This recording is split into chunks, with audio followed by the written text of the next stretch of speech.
এই শীতে মুচমুচে ফুলকপির পাকোড়া খাওয়ার মজাই কিন্তু আলাদা।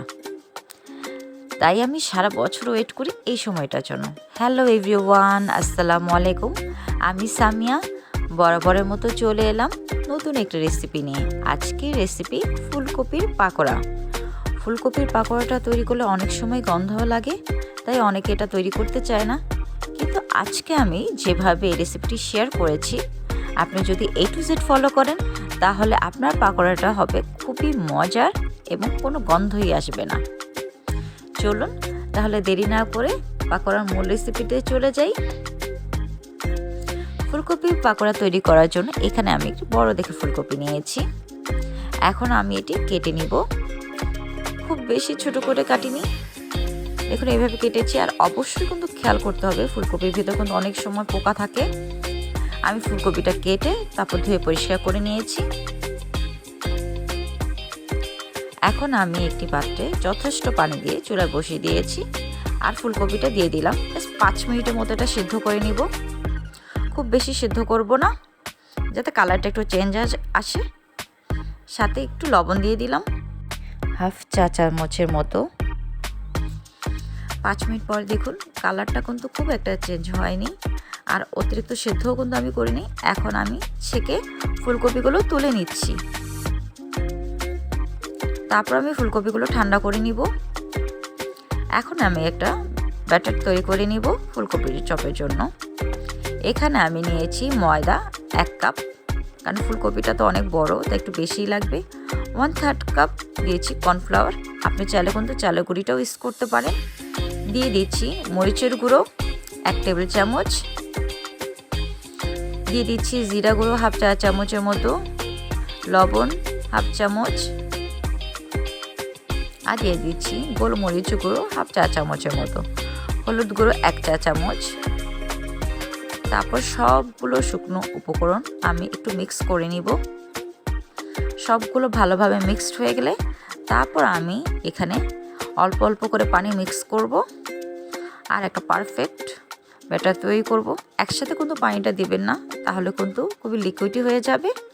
সেক্ষেত্রে অল্প অল্প করে পানি দেওয়াটাই ভালো। এর ঘনত্বটা কিন্তু খুব বেশি আপনার পাতলা হবে না, আবার অতিরিক্ত ঘনও হবে না। দেখুন এরকম পারফেক্ট একটা ব্যাটার তৈরি হবে। এখন আমি 1 চামচ আদা রসুন বাটা দিয়ে দিয়েছি। তারপর আমি আবার কিন্তু একটু নেড়ে মিশিয়ে নিচ্ছি খুব ভালোভাবে। এই তো আমার রেডি হয়ে গেল ফুলকপির জন্য ব্যাটারটা। এখন আমি সিদ্ধ করে রাখা ফুলকপিগুলো একে একে দিয়ে দিচ্ছি। সবগুলো কিন্তু একসাথে দিতে যাবে না, তাহলে কিন্তু ভেঙে যাবে।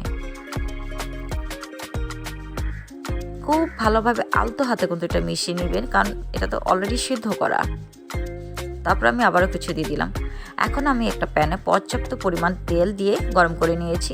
একে একে ফুলকপির পাকোড়াগুলো আমি দিয়ে দিচ্ছি।